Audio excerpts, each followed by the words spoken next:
Hi, my name is Jack Daly, and I have been pleased to be invited to be a part of Build IT University's program on the community of practice, specifically focusing on the revenue or sales side of the business. Well, a little bit about me, and then I'll talk to you about the program. So I have a history of being an entrepreneur, having built 6 companies from scratch into national firms in the United States between the ages of 26 and 46 years old. All 6 of those companies went nationwide in a very fast way on the top line, revenue, sales, and on the bottom line, profit. And at 46 years old, I had basically done everything that I wanted to do on that side of the business, and I transferred over to the speaking and training and coaching side of the business about 25 years ago, and have been doing it ever since all over the world with a variety of different companies, including as clients many MSPs. And what I can tell you is that between what I used in my companies in the past, as well as what I have been doing with my clients in the last 25 years, I have packed together in the program for Build IT University. And so let me give you just a sense of what you'll experience. By the way, it will be filled with assignments and action items that I expect people to do. So if you're going to be just a reluctant student or someone who's just going to sit back and take it in and not do anything, it's not the program for you, and it's not what I'm about. The only thing that delivers results is action, and that's what I have noticed more than anything else with my clients. I know my stuff works, but if it sits inside the university and it doesn't activate in some way, we won't get all that we want it to be. So I'm going to talk to you about 4 component parts of what I've put together for the university. The first one is entrepreneurial insight, and that's a 30,000, 40,000 foot above the business look at what's important to be done by the leader of the company. My experience with many MSPs is too involved in the day-to-day, too involved in the weeds. And when we get too involved in the day-to-day and too involved in the weeds, what we miss is vision, and we miss the opportunity to see the big picture and the things that'll make a significant difference in our business on that top and bottom line. So I'm going to talk to you about those component parts of what it is that an entrepreneur really needs to get their arms around and take action on. Well, the second area that we want to focus on is the area of sales management. If you want to grow your sales force in quantity and quality. And if you grow your sales force in quantity and quality, they in turn will grow your sales. You see, I have been selling a long time. My first sales job, 7 years old. I owned the market and charged twice the price of every kid I competed with. And I don't mind telling you that I've got a really robust, strong ego because I broke my ass to earn it. And I'm proud of it. And I'm a damn good salesperson. But I also know that I have a weakness. And that weakness is when it comes to sales, there's only so many hours in a day. There's only so many calls I can make and so many calls I can take and so many orders I can write. But if I were to take 5 people and teach them what I know about sales, they will bypass me in terms of the business they'll produce. Well, what if instead of it was 5, what if it was 10? Now, for an MSP, we're talking about a very unusual sized company. And yet, I have the experience of having grown a sales force into 2,600 salespeople.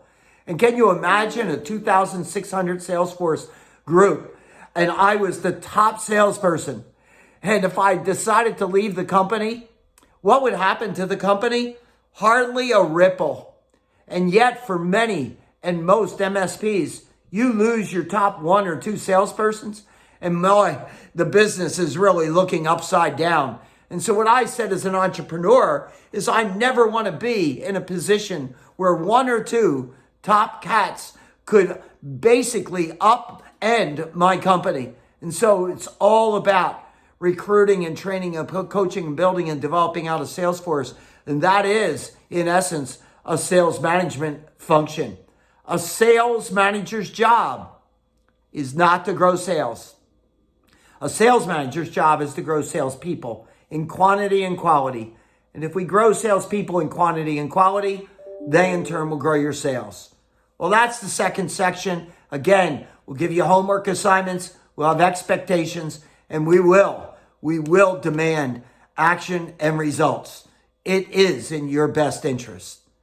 Well, the third section is all about sales, the proven systems and processes that'll enable you to win new customers, grow the ones you have, and most importantly, differentiate yourself from all of the other competitors, and as a result, not be forced into a corner called competing on price.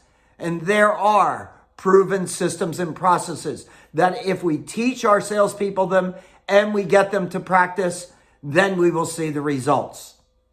The fourth section is all about pulling it all together into something that I call a sales playbook.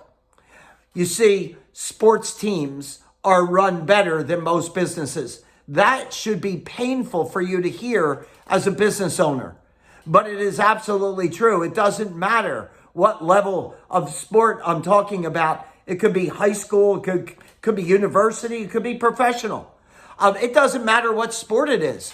The sport could be played on a field, on a court, on an ice. But this much I know for sure. There isn't a coach in any sport at any level that would consider putting the players on the field without a playbook, without the systems and processes that'll enable that team to win more than they lose. And so I suggest to you that you should have a sales playbook that covers the big picture, that covers the culture of the company, that covers the sales management side of the business, and that covers the sales side of our house, so that we can then practice the proven systems and processes in each one of those disciplines, as you will learn in the Build IT University community of practice, my focus on sales. So let's go a little bit deeper. Entrepreneurial insight. There's three really big picture things that you really have to wrestle down as the leader of the company. One is vision, and that is, what are you trying to build? What does the company look like down the road? You see, I can't help you build it if you don't know what you're trying to build. And did you take the right steps in the last 60 and 90 days to get you in the direction of your vision? And so wrestling down that vision becomes all important. I do CEO coaching one-on-one with people all over the world. And I can tell you one of the starting places is, what's the vision? The next thing that I want to tell you about is key people in key spots. My friend Jim Collins talks the right people in the right seats on the bus. And that bus moving in the right direction, which is vision. But I want to talk to you about key people in key spots with a particular focus on sales management and on sales. How to define them, how to find them. All of that is ingrained in the big picture side of our business, what I call entrepreneurial insight. And be aware that so many companies, so many MSPs are committing one or more of what I call the three sins of sales management. And we're going to identify those sins, and we're going to show you how to get out of committing those sins. And that's going to be critical. Well, the third ingredient of keeping it at 30 to 40,000 feet above sea level, hey, I'm going to tell you what, it's all about the culture. Peter Drucker said it better than I can, and that is, culture eats strategy for breakfast. You see, when I talk about culture, I want to create an environment in my business where the people who work in it don't get up begrudgingly every morning and complain about having to go to work. Get out of here with that hump day. I don't want to hear about TGIF. Thank God it's Friday. Create an environment in your business where people come in to work on Monday with TGIM. Thank God it's Monday. Let's go out and have fun and kick ass and take names. And so what are you doing from a system and a process standpoint to build a winning culture? Well, we're going to identify what are those key components. We're going to show you how to put them into place. And then we're going to expect you to take action. Well, that's big picture. Now, sales management. The first thing that I can tell you is that if you've got non-performers or underperformers in any area of the sales place of business, you got to do something about that. And what I say is you got to sweep the deck. You see, it makes it very difficult for you to really recruit and retain top salespeople when you tolerate mediocrity or worse in your organization. And I don't want to hear about, well, somebody in this role was better than nothing, because that's not true. Because a person that's doing a horrible job on the sales side is ruining the opportunities for the person who's going to replace them, because you're creating a poor reputation in the marketplace by virtue of having that person on board. So the first order of business, I've done some acquisitions in the past. I've done some business turnarounds in the past. And one of the things I found is that you got to clean out the bad before you start moving forward. So critical to deal with that. Next on the list is recruiting top producers. And I hear this all the time. Oh my gosh, good salespeople are really hard to find. But when I ask people, well, show me the list of the people that you're trying to hire, they look at me with a blank stare like, what list? If you don't have a list of top producers, if you don't know what a top producing salesperson looks like, if you're not courting them along the way, then you're not recruiting. And I don't want to hear about how difficult it is to find them.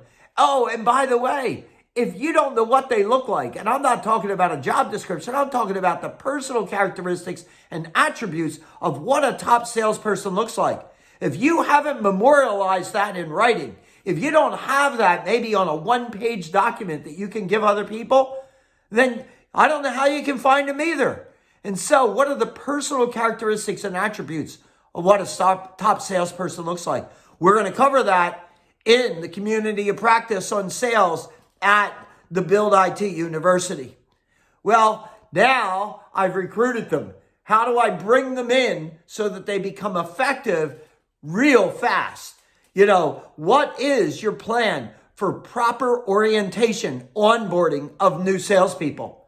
Once on board, what are we going to do to elevate their game? Whether they're new people or whether they're existing people. Think about it. Sports teams are run better than most businesses. And so think in terms of a sports coach. Think in terms of a team getting ready for the game. How often are they practicing? How involved is the coach? Do you know the things that you should be doing in the sales management side to take the performance of your salespeople up? That is what we're going to show you in this program. You see, there's joint calls, there's training calls, there's coaching calls. There's a methodology under which we can practice and get feedback. And I can tell you, no matter what you do in life, if you want to be excellent at it, the people that are excellent at it practice. In fact, they spend more time practicing than they are engaged in the effort in which they are involved. It's whether it's sports or whether it's music or whether it's theater or whether it is anything in life. Find the people that are good at it, and they'll find that they practice. They're better prepared than their competitors. Where are your salespeople practicing? How are your salespeople practicing? How are you measuring the effectiveness of that practice? Can you give proper feedback that increases the chance of them making changes and improving? Well, I've done it my whole life, and I'll show you as well in our community of practice focused on sales at Build IT University. Well, now I want to talk to you about sales. I want to talk to you about the proven systems and processes that will enable you to win new customers and grow the ones you have. You see, there are proven systems and processes. I know because I've used them in my own companies, and over time, as the world changes, I've updated them along the way with my existing clients. And my clients, in many, many cases, are not growing by single digits on an annual basis. In fact, they're not even growing at double digits. Many of my clients are growing at triple digit annual growth and above. One of my companies was number 10 on the Inc. 500 list as the 10th fastest growing privately held company in the United States. Get this, in a 3-year period of time, 10,100% growth. But each one of our salespeople were following a prescribed system and process. So what are some of those things? Well, I'll tell you one: goals, focus, precedes success. And so what's a proper goal setting process? Next, high payoff activities. Too many salespeople working on too many things that don't deserve to be worked on. What we need to understand is what are the highest payoff activities, and getting our salespeople to be dialed in on those HPAs, high payoff activities. Also, getting rid of those other things that are distracting us from actually selling. And very often those things are coming from the leadership of the company. And it just drives me crazy. You see, there's only so many hours in a day. 24 hours a day times 7 days, 168 hours. But it's an illusion because we don't get 168. We got to sleep. If we got 8 hours a day of sleep times 7, it's 56. We're almost out of the 168 down to below 100. Now we got to eat, and maybe we've got to commute and exercise and spend time with our family. And all of a sudden, what you find is you're down to about 40 to 60 hours that you can employ in your business. You got to make sure that you're doing the most important things that relate to winning new customers and growing the ones you got. Because that, after all, is the only thing that's important in the selling process. Now, as I think more about that selling process, I think about something as basic as proactive pipeline management. Proactive pipeline management. Finding our prospect list. Do you have a defined prospect list? Are they qualified as good accounts? Too many salespeople calling on too many people that don't deserve to be called on. The better salespeople actually call on less people and they write more business. But I can tell you that so often with MSPs, they're just throwing it up against the wall, taking the approach that if I contact enough people, somebody will do business with me. It's ass backwards. Stay focused and narrow on the prized accounts. Work them diligently. That's my prospect basket. Then, once someone does business with us, they just indicated that they trust us. Selling is the transfer of trust. People do business with people they trust. And they trust the people that are acting in their best interest. Not the salesperson's best interest, but the best interest of the customer. You see, when you care more about the customer than you do about the sell, you will sell more than anyone else out there. Well, when we win over a customer, we're not finished. We're just beginning. And what we need to understand is therein lies a tremendous selling opportunity. What I call going wide and going deep. You see, once you've earned their trust, it is an easier sale to go deeper and wider in terms of the business that's available within each one of our customers. Because if we do that, we then evolve, and we evolve into building a client basket. And clients are people that do a lot of business with us as opposed to a one-off type of piece of business. And so there is a process to be followed to take prospects and turn them into customers, customers into clients, and then my favorite, moving from the clients into the prospect basket are referrals. And gosh, very few salespeople know how to build a referral process, to have goals of referral business.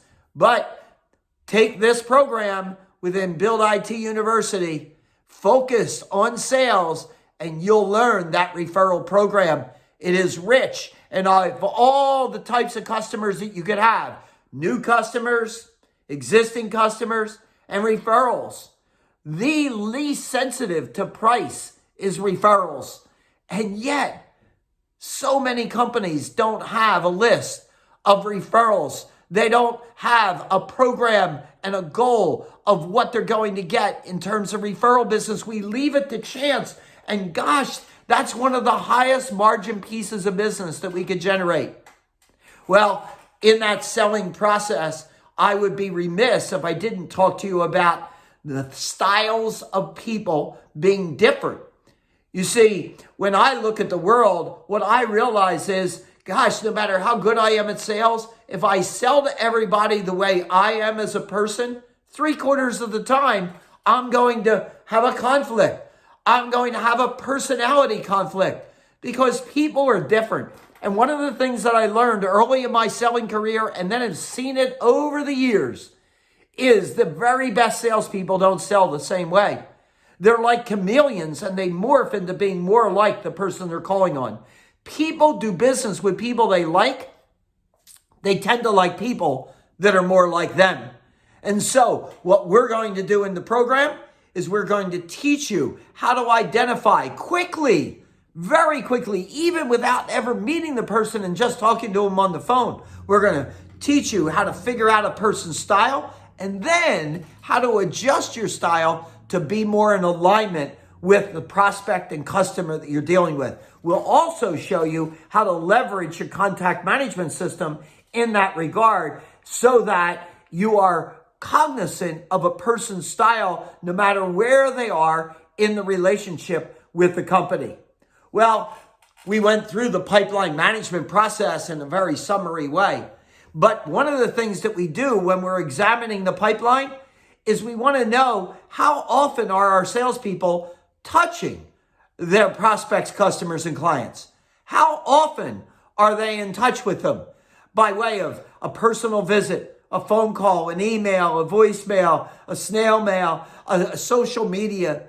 You know, the most recent statistics that we have tell us that it takes 9 touches before the customer or prospect knows that we're even in existence. 9 before they know we're out there. Most salespeople quit at 5 or less. They haven't even heard you. You've wasted your time, your money, and your effort. And so building a touch system is absolutely critical. But the biggest mistake that we see made in touch systems is we're hammering the prospects. We're hammering our customers with things about our company. We're trying to sell them. People do not want to be sold. Our job as salespeople is to help people to buy, help them with their needs and their opportunities and their problems. If I were to state it very simply, help them with their pains.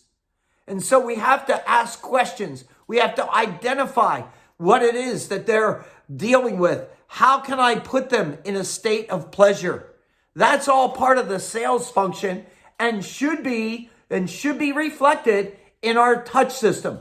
Touching people, sure, about things we can do for them from an IT standpoint, but don't overlook touching them with things that could help them in their business beyond the IT side of the world.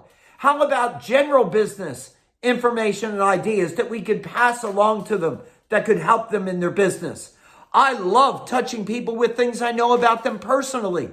That really is a rich type of area, and we'll show you examples, and we'll show you methodologies under which you can touch people and leverage your ability to work your territories.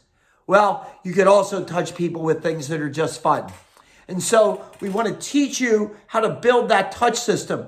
We want to teach you how to leverage centers of influence, or what I call swim coaches, but we're going to save that for the program during the Build IT University that I've put together. There's so much packed into this program. It's mind-boggling. In fact, as I sit here recording this video, I'm scratching my head saying, gosh, I hope the people that are listening are taking notes right now because we've given you some takeaways, but there's so much underneath the hood of this particular fast, racing car. I will tell you that my stuff works. There's no question. We have so many testimonials of individual salespeople and companies that have benefited as a result of programs like this. Well, the fourth section that I referred to was putting it all together into something that we call a sales playbook, so that we then are capable of repetition and rehearsing and practicing the basics of all of the things that I've mentioned heretofore. And when we've got that sales playbook, by the way, 95% of any company that I come into touch with does not have a sales playbook. But those that do are kicking the butts of their competition. And I've heard that over and over and over again from my clients. In fact, salespeople that have come into my clients as newbies, never worked in the industry, never worked for that particular company, have come in the first year and been in the president's club or the chairman's club as a top producer. And I interview them and I want to know, how can somebody outside of the industry and less than 1 year experience be on stage getting awarded as a top producer? And they giggle and tell me, well, I feel when I came here that I'm cheating because they gave me all the answers in the playbook. All I needed to do was practice the playbook.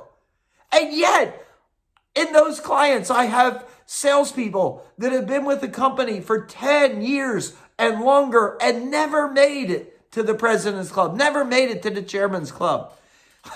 It's crazy. Well, I want to leave you with one last parting thought on this, and that is, as much as I believe in the systems and processes, as much as I know how important it is to have a playbook and to practice, what I do know is this, that half of success at selling has nothing to do with any of that. And it has to do with our attitude, the 6 inches between our ears. But if you give me a salesperson that's got tenacity, you give me a salesperson that's hungered to win, you give me a salesperson that has grit, that is attitudinally correct, well, I can teach them everything else. And we will teach them everything else in the Build IT University. And I hope to see you there. I hope you join up. And I hope you get ready to roll up your sleeves, because that's the way Jack Daly works. I will be giving you assignments. I will expect action, and I will expect to see results. And I'm looking forward to working with you.